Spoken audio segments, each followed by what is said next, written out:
Welcome back. Today we are going to talk about Richard Dawkins' reply to the argument from design and why he thinks the argument from design is, on the one hand, ingenious, and on the other hand, not convincing. Doesn't prove that God exists, and from Dawkins' perspective, there's no excuse, aside from ignorance, for anyone in the modern era to believe in God because of the argument from design. Or for that matter, Dawkins thinks, to believe in God for any reason at all. Dawkins is an atheist. Sometimes some of my students are shocked that anybody would admit to being an atheist in public. Well, Dawkins will. In fact, Dawkins, I've described him sometimes as a professional atheist. It's basically his full-time job now. He started out, he had a background in science, I think, in some kind of maybe in cellular biology or something like that. Anyway, he has a science background, but these days, his whole living is writing books about why it's totally irrational to believe in God and how religion hurts society, right? And he makes a whole living off that. Writes books about it, goes around, gives lectures. One of the more prominent philosophers in the world, right? Anyway, a very, very controversial figure, though. I mean, as you might imagine, he is right in there scrapping it up with anybody who wants to continue to believe in God. A big part of how he makes money is going to campus debating people who want to take up for for belief in God and want to say that it's reasonable to believe in God and so on, debating Christians and debating other believers, right? So. Anyway, specifically this article from today is from one of his much earlier books. This book was published, I believe, back in the 1980s. And specifically, Dawkins is going to focus on the question of the argument from design and why he thinks the argument from design fails to prove that God exists.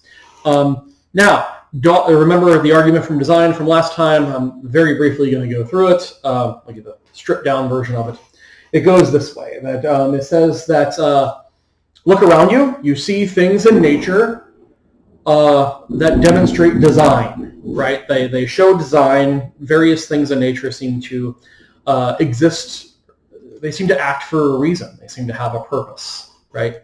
The physical structures on animals, right? The bird's wings let fly, the giraffe's neck lets it get at the leaves that it likes. The organs in your body come together to produce you, and so on, right? Now, these things seem to be like little machines. They seem to be, in fact, much more complex than machines. And a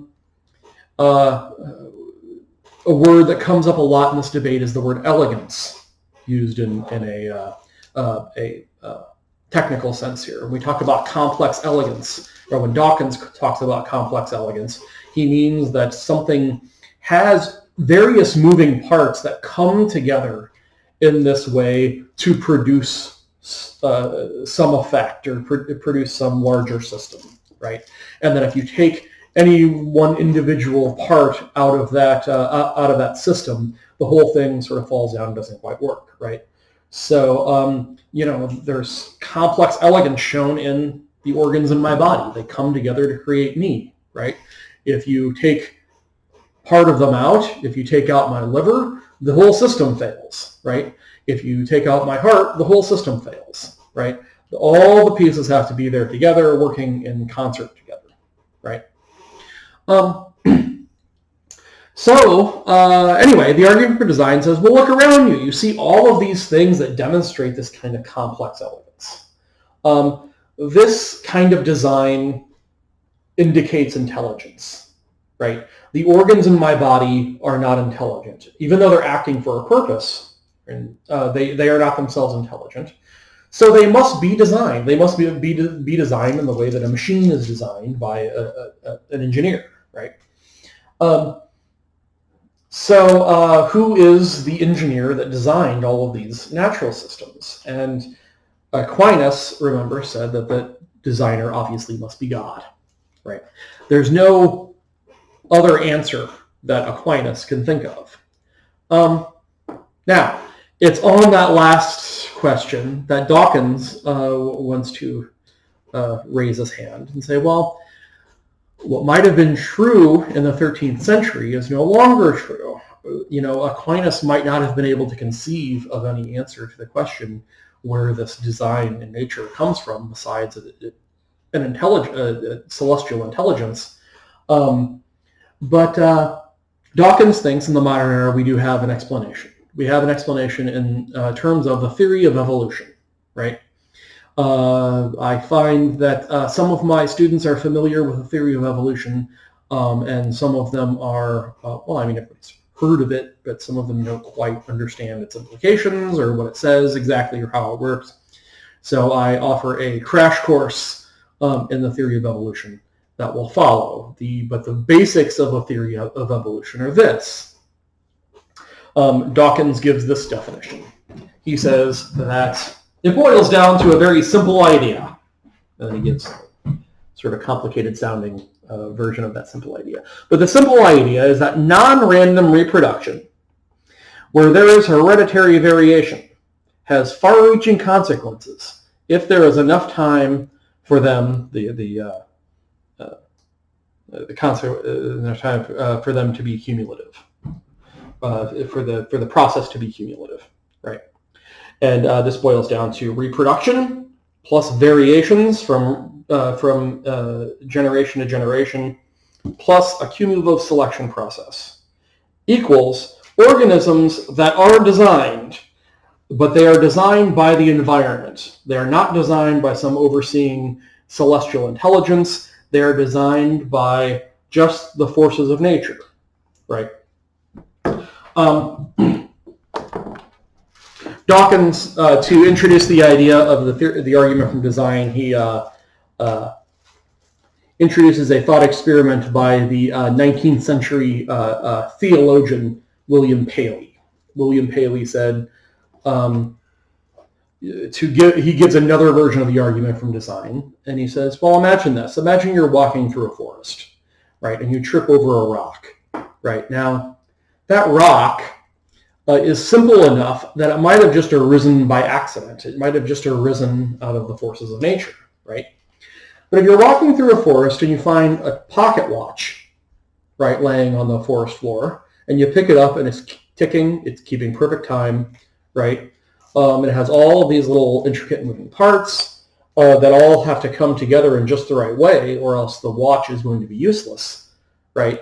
You don't think to yourself, well, hey, this watch just grew there, right? It just appeared because of the forces of nature. No, you say, somebody lost his watch, or her watch, right?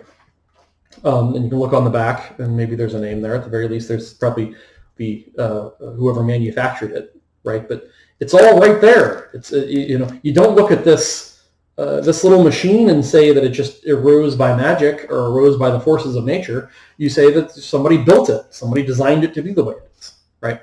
And William Paley, echoing the sentiments of Aquinas, says, well, the only reasonable explanation for this design that we see in nature is that there is a designer, there is an engineer. Now, Dawkins thinks that, yes, there has to be a designer. There has to be some explanation for why it is that the things in nature have the design that they do. But, Dawkins thinks, the theory of evolution gives us an explanation for how it is that a designer could, why that designer is not God, is not sort of any overseeing intelligence, but is just the laws of nature. Right. Okay. So now let's talk about, let's give a little crash course in the theory of evolution. It will involve bad art. So often I find that my students are a little fuzzy on what exactly the theory of evolution says about the way that life propagates on Earth, right? And so here is a little crash course in the basics of the theory of evolution. My apologies to anybody who's out there who is has a biology background and might bristle at some of the things that I kind of wave my hands at here. Hey, if you do have a biology background and you know how this little lecture can be improved, send me an email. I would love to hear it. So, okay, the theory of evolution. What does the theory of evolution say about where we came from? Well, the theory of evolution suggests that at some point, a long, long time ago, billions of years, there were these critters. We don't know what they were. Little critters, right? We don't know a lot about these little critters. We don't know where they came from. More on that later. But we do know one thing about them.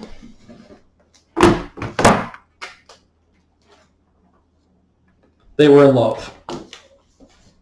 That's a little heart around the right critters. So sorry, I'm still learning about board management with the dry erase board. I'm used to doing this, having 3 chalkboards for these lectures. Anyway, long time ago, there were these little critters, and these little critters were in love, right? And they underwent this little process that we would know today as reproduction. Now, the process of reproduction long ago in the past, when we're dealing with single cell or tiny multicellular organisms, reproduction is a very simple process, right? One of these critters runs into the other one, causing it to split into 2 or more little versions of itself, right? This is the earliest kinds of sexual reproduction. Now what happens is, when that happens, some of the material from one is combined with the material from the other. And what is produced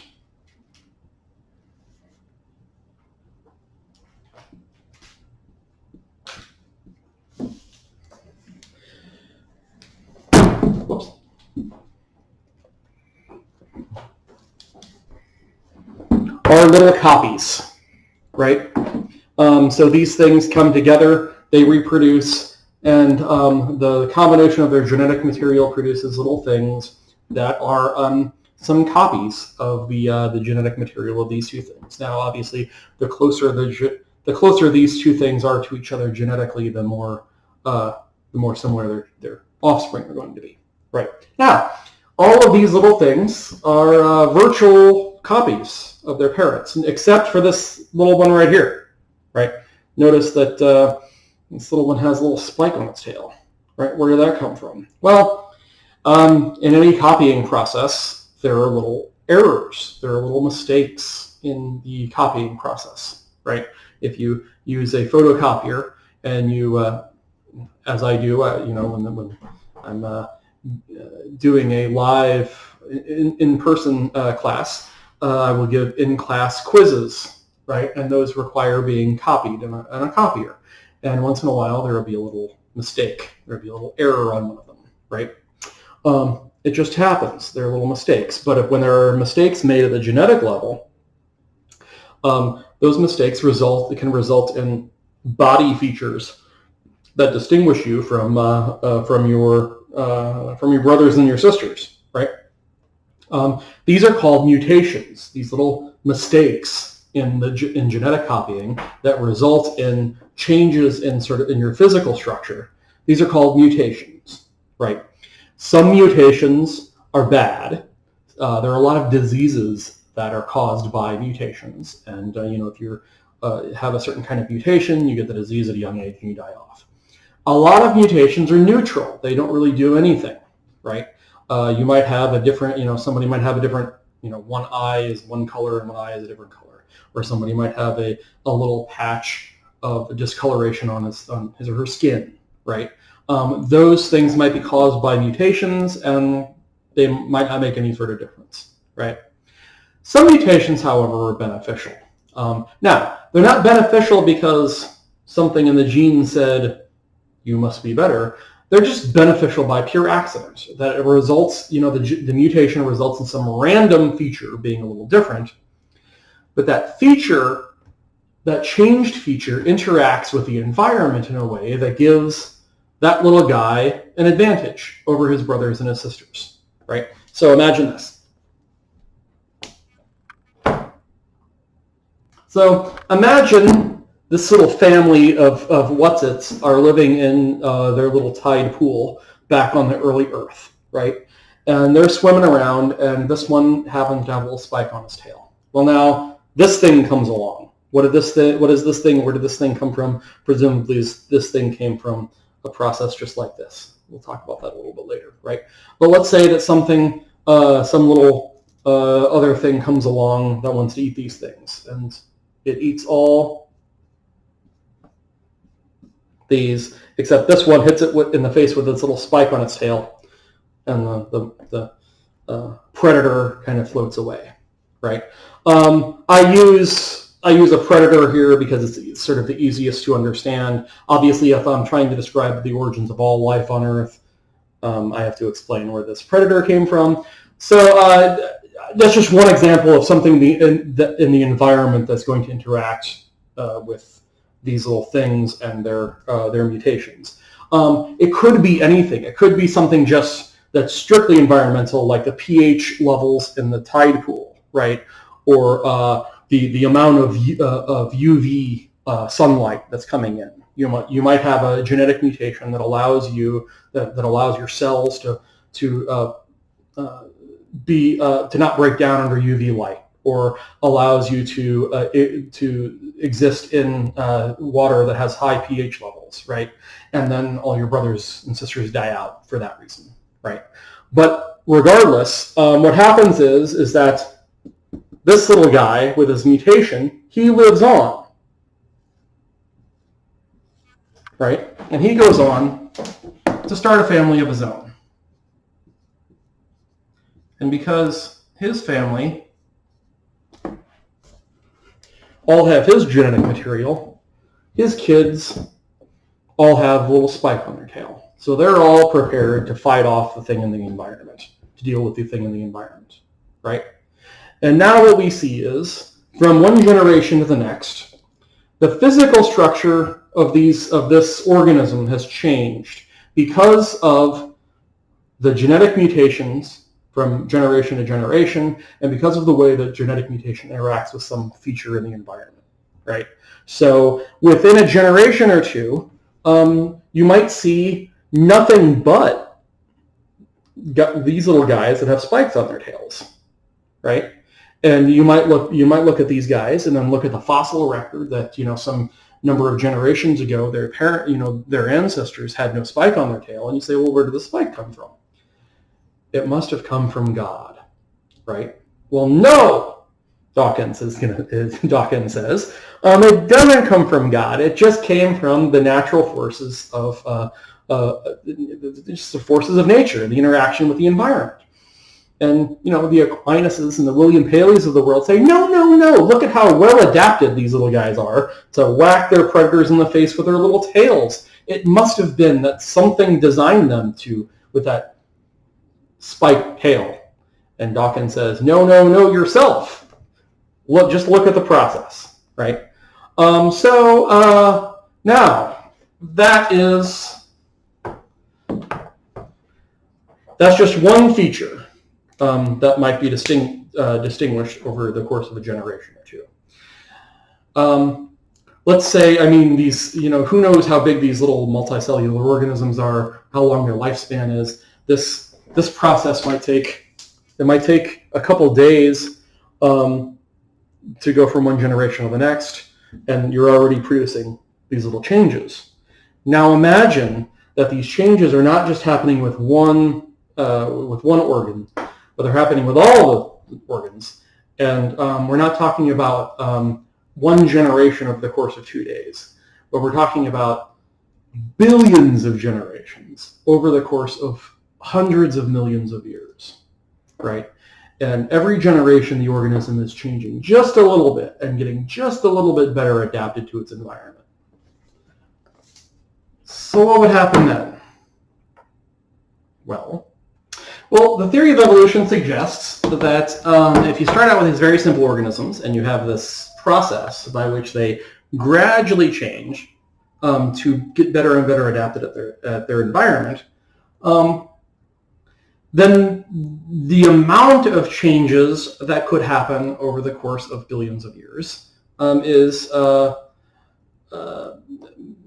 unpredictable and quite possibly extremely, extremely dramatic, right? So imagine those little critters in those tide pools eventually getting bigger through this process of mutation, right? Some of them pull themselves off onto the land. Some of them stay in the little tide pools. Some of them from land begin to, because of the environment, begin to grow all sorts of crazy features like wings, right? So eventually what happens over the course of billions of years is that you have, according to the theory of evolution, you would have all sorts of the different species on the Earth, right? All coming from these common ancestors. And yes, you look at any one of these, there's you, right?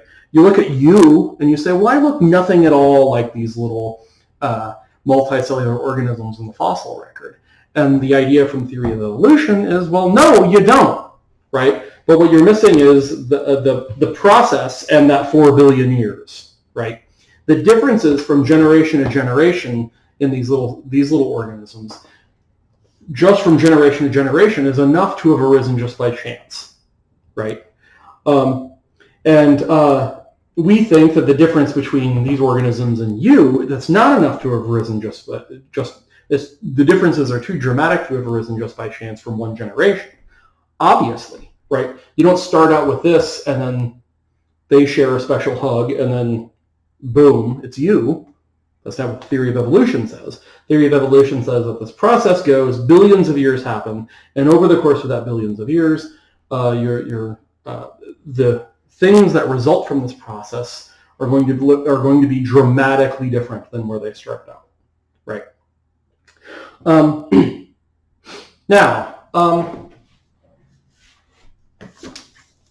Also, some people show some interest in, well, how is it that we started out with these things that all basically look the same, and we get not just one thing that looks dramatically different than them, but nothing that we see around here on the modern Earth looks at all like the little critters that we came from, right?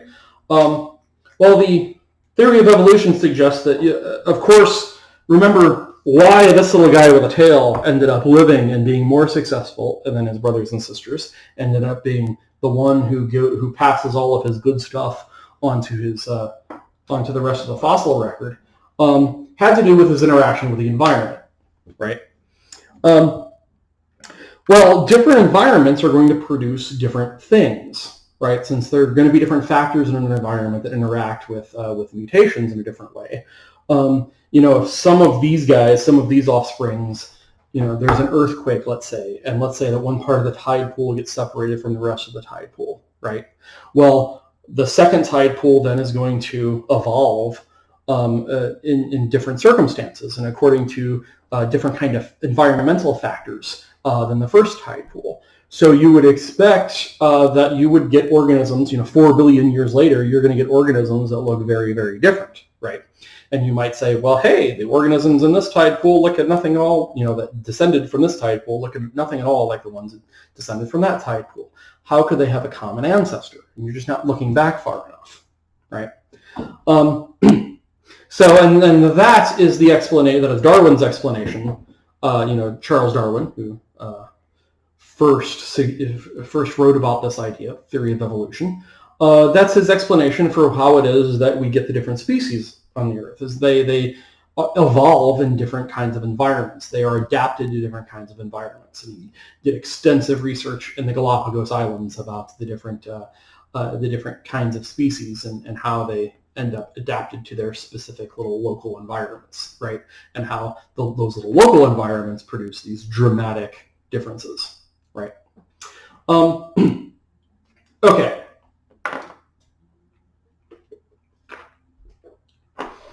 Now, let me see where I am in the lecture. Now, before I go any further, I want to say something about this this bad art. This is the thing that especially biology students are typically get a little antsy with at this point. They say, "Now, wait a second, you cheated, right? You started with multicellular organisms engaging in sexual reproduction, right? Why'd you start there, right?" Well, interesting thing about the theory of evolution, despite what you might have heard, the theory of evolution is not a theory about the origins of life on Earth. The theory of evolution is about how it is that organisms change and adapt their environments over time, and how one organism mutates slowly into other kinds of organisms, right, and gives us a framework to understand where the species in the world came from. Right now, we do not have a scientific explanation for the origins of life on Earth. What we can do is we can theorize. Now, to answer my question, the reason why I started here is because this theory is pretty uncontroversial if we start with multicellular organisms engaging in sexual reproduction, right? You have to be a pretty rock-ribbed fundamentalist of some stripe to think that this process didn't happen, right? And there are those people. There are people who think that, well, right here, 4 billion years, no way. The Earth, I don't care what geologists tell you about the age of the Earth is actually only only 10,000 or 100,000 years old, right? Because it says so in the Bible, right? If you're going to dismiss the various sciences that disagree with that because they contradict the Bible, then you and I just sort of agree to disagree, right? But generally speaking, even people who are Christian and scientists, there are those people, believe that the theory of evolution is very, very, very well established as an account of how it is that simple organisms gradually over time change into more and more complex and more varied organisms, right? Now, the question, the most important question, I might add, for this lecture is, well, where did these guys come from, right? Because remember, what Dawkins is trying to do here is he's trying to explain to us why it is that the argument from design doesn't work and doesn't prove that God exists. And you're not quite there yet, because you can still say, well, sure, I accept this process, but those guys are too complex to have arisen just by chance. God must have created them, right? And I take it that's the position of the Catholic Church, in fact, today. They generally think that the theory of evolution is true, and don't think it's in any way contradictory to the Bible, right? But they take it that however far back you go, you're still going to find organisms that are too complex to have arisen just by chance, right? For now, anyway, scientifically that is true, right? We have not yet found the organisms that were the origin of life on Earth, right? The theory is that these multicellular, sexually reproducing early beings came from single-celled organisms asexually reproducing, right? The ancestors of these guys were little amoeba-like things that shouldn't be. It looks like a stink cloud rising up there. It shouldn't be. But little amoeba-like single-celled organisms reproducing, right? And undergoing the same kind of, still undergoing an evolutionary process, single-celled organisms evolved to be multicellular and reproduce sexually, because with sexual reproduction, you get more mutations, and that gives you an advantage, right? Now, that's not far enough, at least not to obviate the argument from design. If we're really going, you can still say, well, even those multicellular organisms are too complex to have arisen by chance. What we really need to do, if Dawkins' argument is really going to work to put the argument from design to bed, is we're going to have to explain how it is that these single-cell biological beings came to exist out of chemicals, out of nothing. Well, I don't know, nothing, but out of just some sort of primordial soup, right? In effect, what you have to do is you have to explain how biology comes to exist out of chemistry. We don't have a great grip on how that process happened, to say the least. We haven't had a great success in explaining or pinning down exactly how that process works, how you start out with some chemicals and you hit them with the right kinds of energy, and then they produce cells, right? What we can do is, presumably these single-celled organisms came from some earlier sorts of material, sorts of chemical material, like amino acids or something that get together in the right kind of way, and they form into something that becomes an early rough draft of the cell, right? Which is able to reproduce itself and able to then kick off the process, get it going, right? Now, for Dawkins to really win this conversation and to really prove that the argument from design doesn't work, to really make this all stick, he would really have to have a theory that traces it all the way back to non-biological stuff, right? To chemicals. And he doesn't have that. He didn't have it in 1985. Nobody has it today. If you want to win a Nobel Prize, figure out how that happened. That's some career advice for you. Regardless, yes, most scientists today, most scientists who study genes and study the evolutionary process, assume that happened somehow, right? But we don't know how it happened, and as long as we don't know how it happened and we're not able to reproduce it, ideally, what would really win you the Nobel Prize is going into a lab with a bunch of the right kinds of chemicals, hitting it with the right kinds of energy, and then producing something that's capable of biological reproduction. That would be impressive, right? And that's what we need to do here to really complete Dawkins's argument. The assumption is that happened. The assumption is someday we'll know the details. They've been assuming that for a long time now.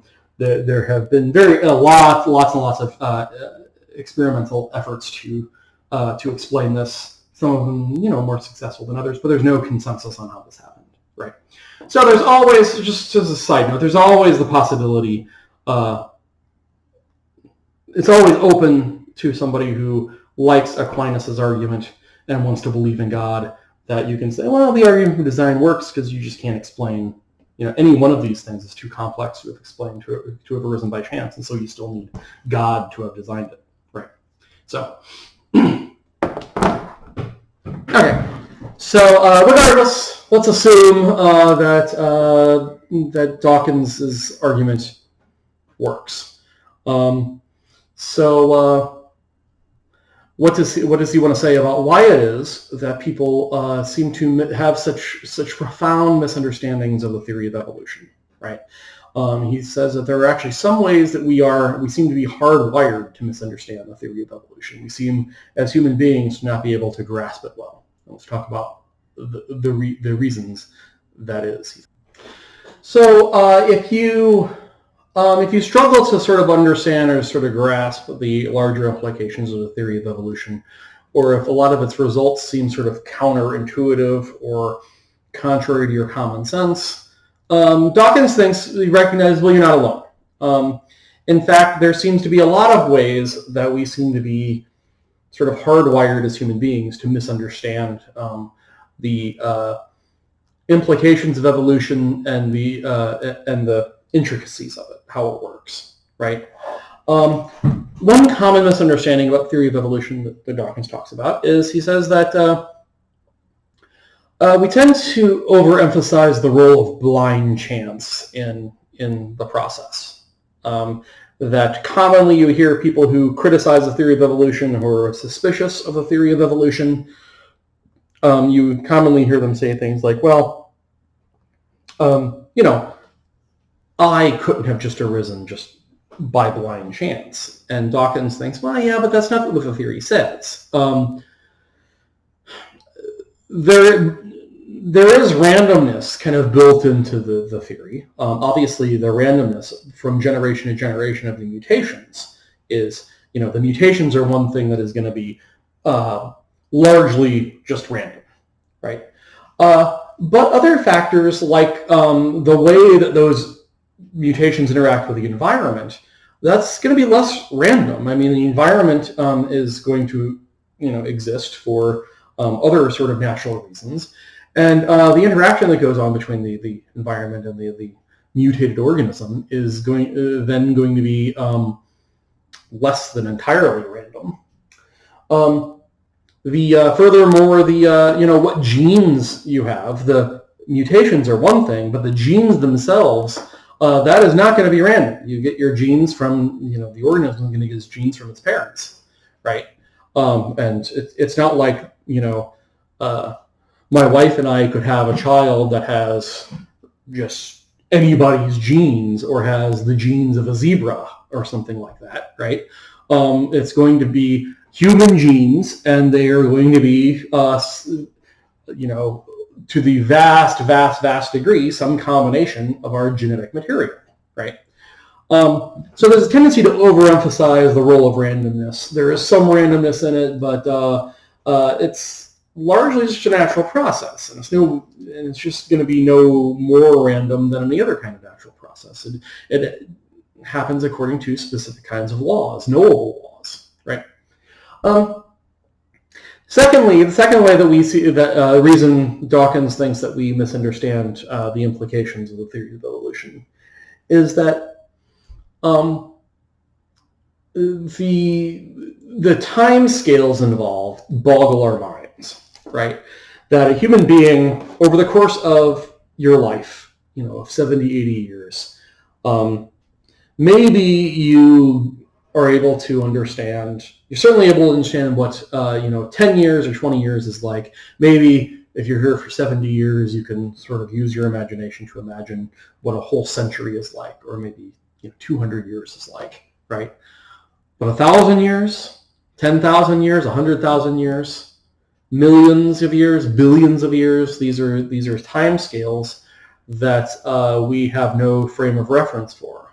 And so our common sense, our intuitions about what sorts of things are likely over those kinds of scales, our intuitions are they're not going to be reliable, right?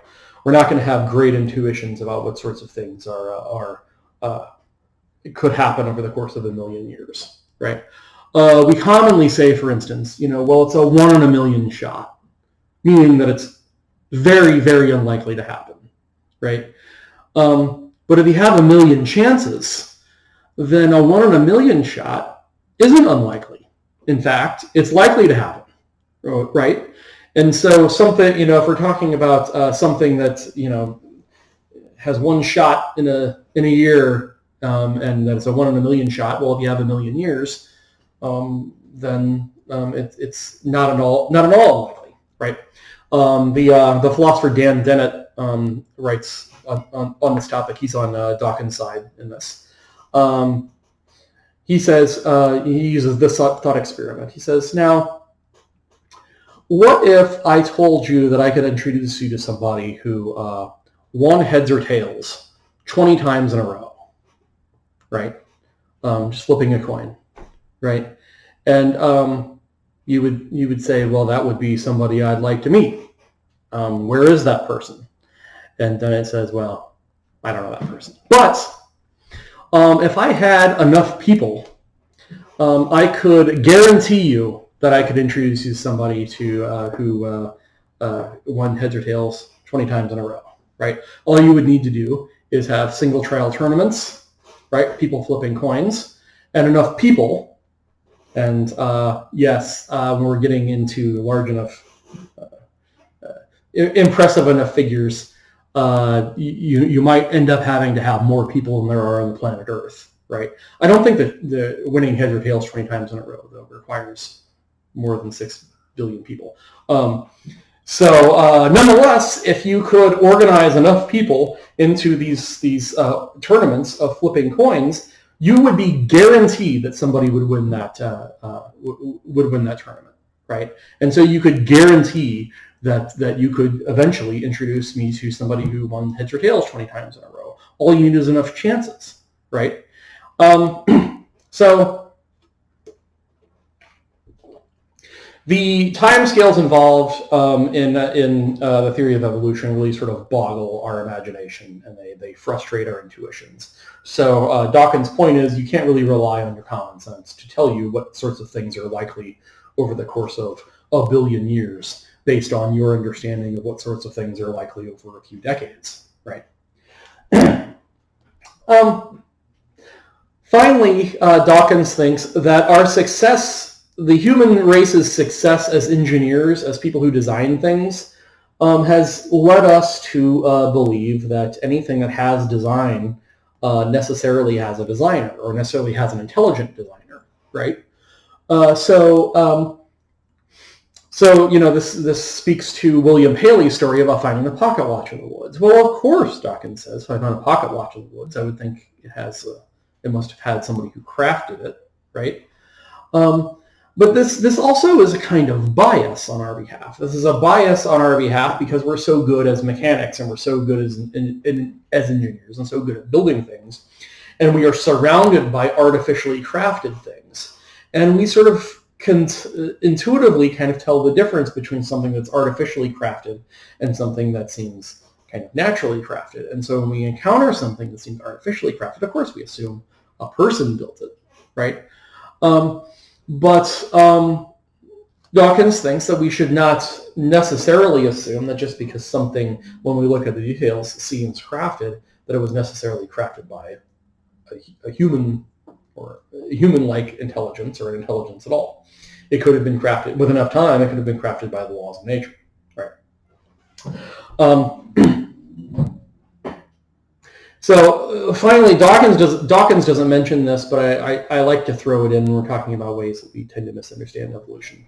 This is just my own addition here. Is very often in these conversations you hear people deploy the defense that, well, the theory of evolution is just a theory, right? And that becomes kind of a slogan for people who are kind of permanently skeptical of the implications of the theory of evolution. And what I want to point out about that is that, we use this word theory kind of in a loose way in our common language.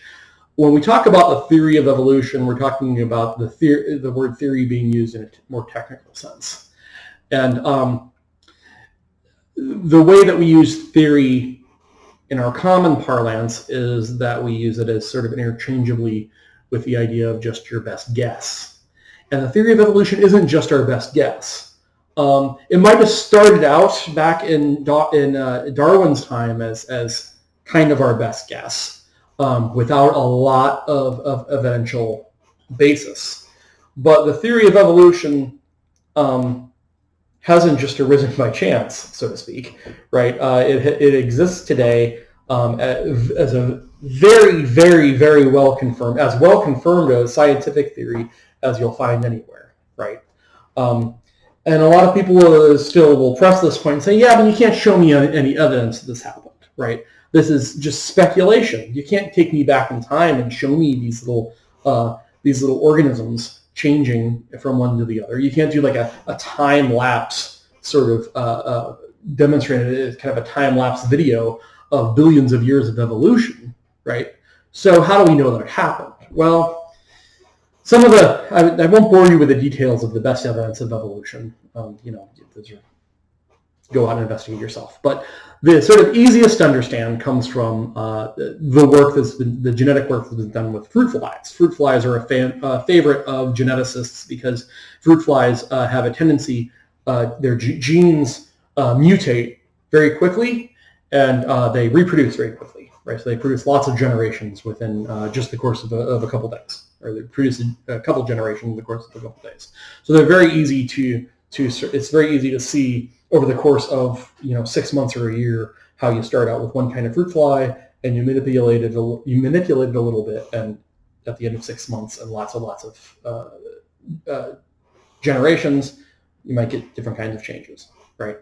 And that's exactly what they do with fruit flies. And they can show you how you start out with virtually identical fruit flies of the same species, and with a little bit of genetic. You don't even have to go down and tinker with the genetics. You just have to breed them in the right way and separate them from each other, right? So you separate. So you say you have 10. A fruit fly has 10 babies. You separate 5, and you raise them sort of in a different lab under different environments. And within very short orders, what you see is that if you take this group over to lab B and raise it in a different environment, within just a few generations, that second population begins to change a lot physically.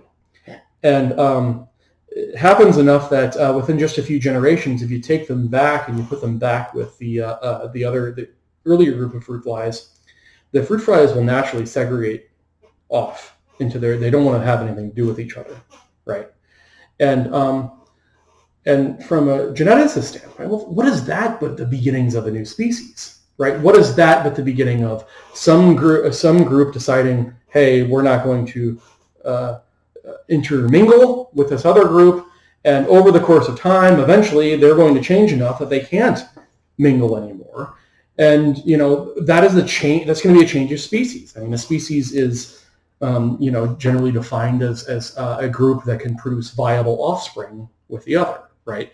And if over the course of a few years, this one group of fruit flies is genetically so different that they're incapable of producing offspring with another group of fruit flies that just a few years ago they were able to reproduce with. Well, I mean, this gives us a leg up on how it is that one species can become a different species, right? And within just a short amount of time, right? Now imagine there's not a short amount of time. Imagine there's billions of years involved, right? So, okay. So, sum up, ways in which we easily misunderstand Darwinism, according to Dawkins. Well, in the first case, we believe that it is only a matter of blind chance. And he thinks that that's not the case. It isn't just blind chance. There is some randomness built into it at the level of the mutations. But we're talking about passing on of genes, we're talking about the environment. Those things aren't random. Secondly, the scale of human activity is different from the scale of evolution, and it boggles our intuitions. It defies our common sense, and we can't really rely on what our common sense tells us about what things are likely over the course of millions and billions of years. And finally, our success as innovators has caused us to associate complex elegance with design, with intelligent design, that is. And Dawkins says, well, this isn't necessarily so, right? So, and that's really just a kind of bias that we have. So.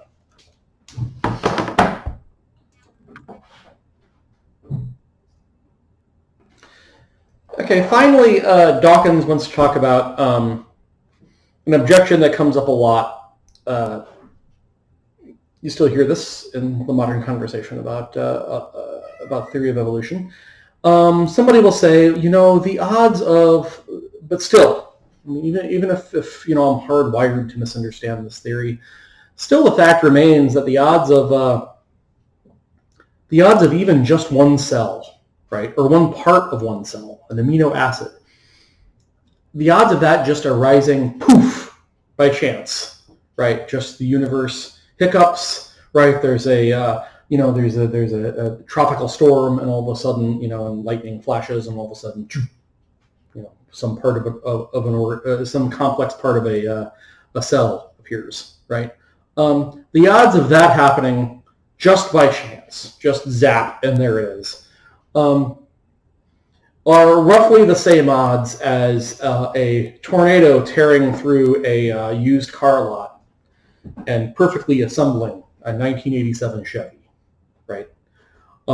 that works. You turn the key and it starts up, right? That would be miraculous, right? And you might talk all you want about how, well, it was just the forces of nature. It's just the wind and lightning and everything. That would still be, very remarkable, to say the least, right? Now, Dawkins agrees with us, actually. He says, well, yes, the odds of a cell or even a part of a cell arising strictly by chance, zap, there it is, in that sense, is vanishingly small, ridiculously tiny. 1 in some 10 followed by like 67 zeros or something, right? It's a number too big to concern ourselves with, right?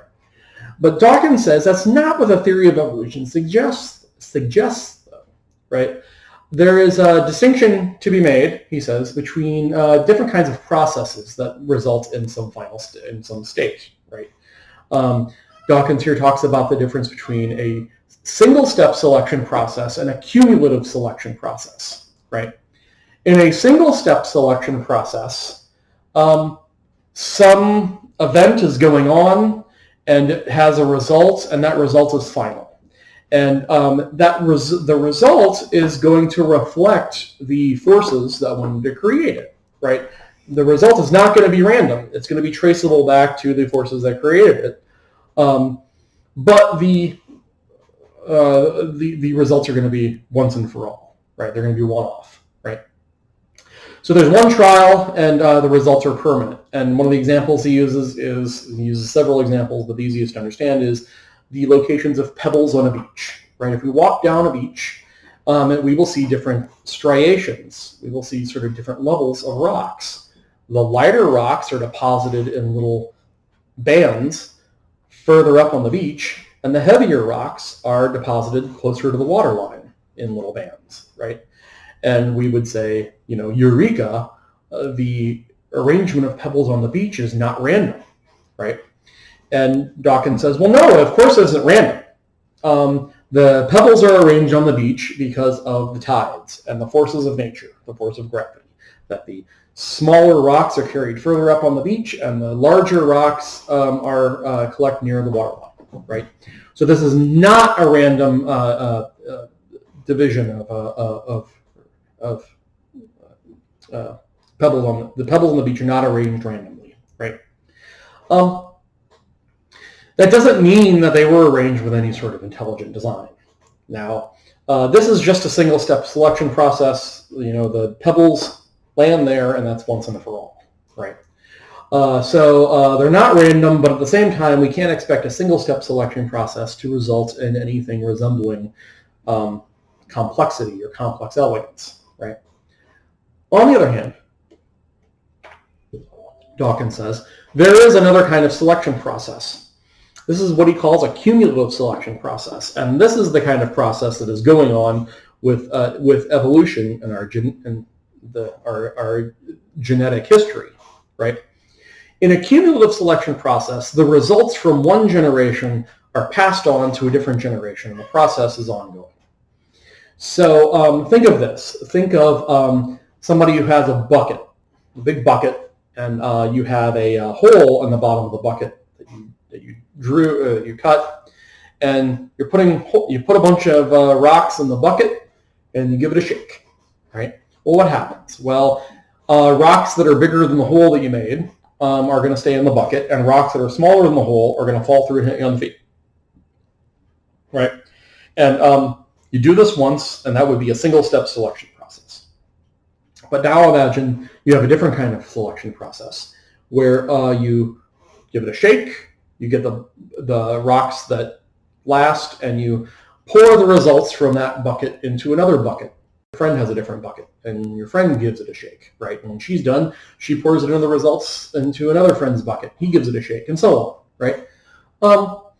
Maybe you're always sort of throwing in some new rocks along the way too. You're adding new things and new factors, right? This would be a cumulative selection process, right? The results from one generation are passed on to another generation, and Dawkins thinks this is the kind of process that is going on with how our genes move through time, right?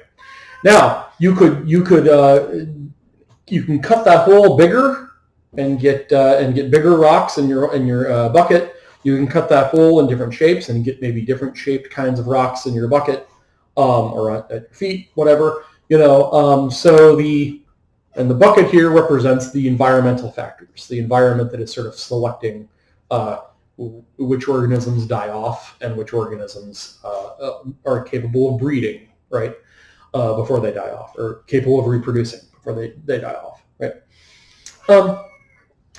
Dawkins thinks that the difference between a single-step selection process and a cumulative selection process is the difference is dramatic in how quickly the cumulative selection process can produce. The cumulative process can produce startling, what he thinks are startling results in a relatively small amount of time, right? So, first of all, let's talk about this. Let's get the notes here because I'm going to use the board for something else. Cumulative selection process versus single-step selection. In a single-step selection process, there's one trial and the results are permanent. This is like pebbles on a beach. In a cumulative selection process, results from one generation are fed into another, and the process is ongoing. And Dawkins says that a cumulative selection process is what's going on in the theory of evolution, and a cumulative process can produce startling results. To make this point, he uses a simple bit of software back in 1985. So let's talk about that. So Dawkins asks, well, okay, given a cumulative selection process, what is the likelihood that some randomness is just going to produce something that seems designed, that seems even artificial, right? And to do this, he uses a little bit of software, cutting edge at the time, right? I think on an Apple IIe or something like that, back in 1985. And what he does is he, there's this old saying that given enough time, 1,000 monkeys banging on 1,000 typewriters could produce all the works of Shakespeare just by random, right? So Dawkins says, well, using that idea, the operative phrase there being enough time, right? Dawkins says, well, now what would it take to produce, out of total chaos, out of total randomness, what would it take to produce just one line of Shakespeare, right? And so what he picks is a line from Hamlet. Hamlet says, Hamlet and his friend are looking at clouds, and Hamlet says, the cloud kind of looks like a weasel. He says, methinks it is a weasel, right? So Dawkins says, now what would it take to produce methinks it is a weasel through a cumulative selection process from chaos, from just random letters? What would it take to produce methinks it is like a weasel? And he says, well, okay, so type that into, use a little program, and he has his very young daughter, his randomness generator, just come up and bang away on the keyboard, right? And he says, well, sure enough, in a single-step process, the results from a random generation look nothing at all like methinks it is like a weasel. But what happens if we design a little cumulative selection process? We start out with the nonsense that the daughter just banged into the keyboard, and what we do is we teach the computer to try to hit the target phrase, right? And every time it gets a hit, go through, try again randomly. But every time it gets a hit on one of the letters, pass that on to the next generation, right? Then what happens? Well, let's get a little more graphic about what he's trying to do. So, imagine this line from Shakespeare, 23 characters, right? What does it take to produce this? Well, if we just do it one time randomly, there's no way it's going to happen. Just have a toddler come in and bang away on the keyboard randomly. It's going to look nothing at all like this line, right? But that would be a single-step selection process. Very unlikely. So now what does he do? Well, he designs this little process where the computer keeps at it. It keeps again and again produces randomly 23 characters, right? But now it has built into it a kind of a target phrase, this target phrase.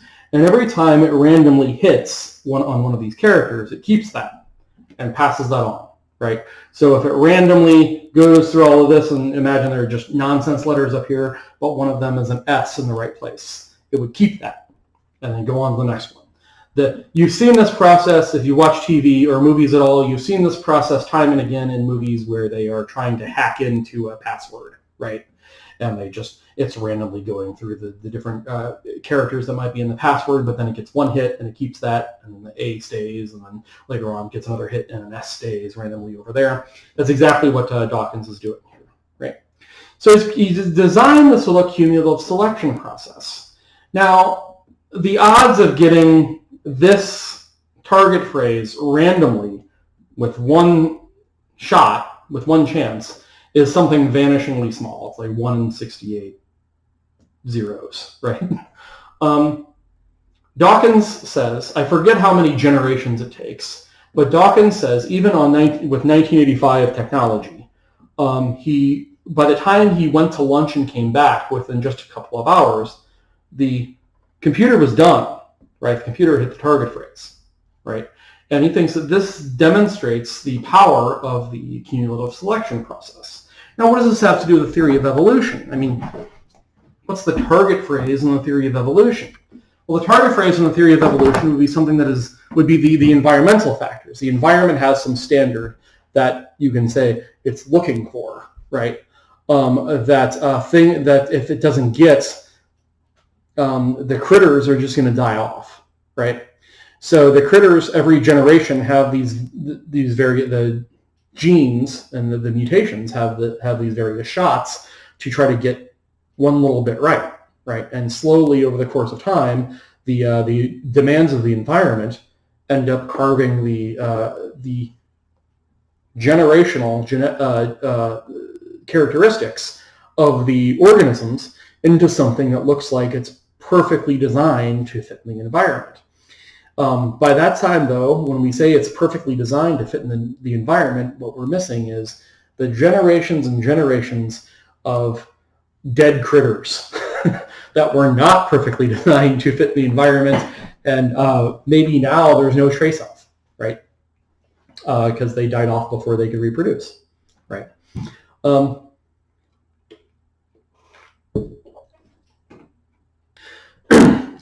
So where does that leave us? What does all this mean? Well, if Dawkins is right, what it means is, all it really means, for our purposes here anyway, all it really means is that the best argument for the existence of God from Aquinas, and Dawkins thinks generally the argument from design is the best reason to believe in God, right? He thinks the best reason to believe in God is defective. The argument from design is ingenious in its own way, but it's outmoded, right? It's obsolete once we have the theory of evolution. Once we have the theory of evolution, we can explain where the design in nature comes from without having to attribute it to God. Now, does that prove that God doesn't exist? Well, I mean, on the one hand, no. On the other hand, Dawkins, somewhere out there, is yelling with a British accent, is yelling yes. Or at the very least, from Dawkins' perspective, what this does is it proves that the best reason to believe in God doesn't work. And if the best reason isn't believe in God, what are we left with? We're left with maybe a lot of bad reasons. I mean, from Dawkins' perspective, there are a lot of bad reasons to believe in God. A bad reason to believe in God, for instance, is just that you were raised believing in God and you've never really given it a second thought, right? Or, maybe also, along the same time with that, you're afraid of death and you really like the idea of living on after you die, or you really like the idea of being resurrected, or you like the idea of meeting a lost loved one again, or so on. And so your belief in God amounts to a kind of wishful thinking, right? And Dawkins, Dawkins's reaction to that over the years is really sort of hardened. I think decades ago he was a little more willing to say, well, okay, fine. I mean, if you just want to engage in these little daydreams about heaven or about someday being reunited with a loved one, then just go off on your own and do that, or in your heart of hearts do that. But let's not introduce that into the public sphere. Let's certainly not write social or political policies based on your sort of gut feeling that someday you're going to see your Grammy again, right? And so for him, religion has sort of no place in the public sphere. I think he's really hardened his stance over the years, and he's become more of a hardliner, that he thinks any belief in God is just bad. It's just bad for individuals, it's bad for society, it's bad for business generally, right? And he thinks even what seems like a relatively harmless kind of wishful thinking or daydreaming about being in heaven and so on, he thinks is something that we should not engage in. And furthermore, he thinks that if you should publicly challenge it, right? That atheists should stand up for themselves and publicly ridicule and challenge anybody who engages in these irrational religious beliefs, right? Nonetheless, somebody at this point, a believer, at this point might say, well, just to say my belief in God is irrational, right? I mean, okay, so the best reason to believe in God doesn't work, but that doesn't prove that God doesn't exist, right? And if you can, and can you prove to me that God doesn't exist? If you can't prove that God doesn't exist, then believing in God, or maybe harboring some wishful thinking that God might exist, that's not irrational. It's just maybe a kind of a choice, right? There's two maybe equally likely possibilities. God exists and God doesn't exist. And if I just choose to believe that God does exist, then that doesn't seem irrational. Maybe it's wishful thinking, but it's not irrational. Because you can't prove that God doesn't exist. Well, what we're going to talk about next is we are going to talk about an argument whose conclusion is that the God of the Bible could not possibly exist. So we are going to try to prove that God doesn't exist. Try to prove in the early parts of this lecture that when we're talking about Aquinas, that maybe God, there are reasons to believe God does exist. Now we're going to go the other direction. The conclusion of what's called the argument from evil, the problem of evil, is that the God of the Bible could not possibly exist, and that when you go to church to pray to God, you may as well be praying to a square circle, right?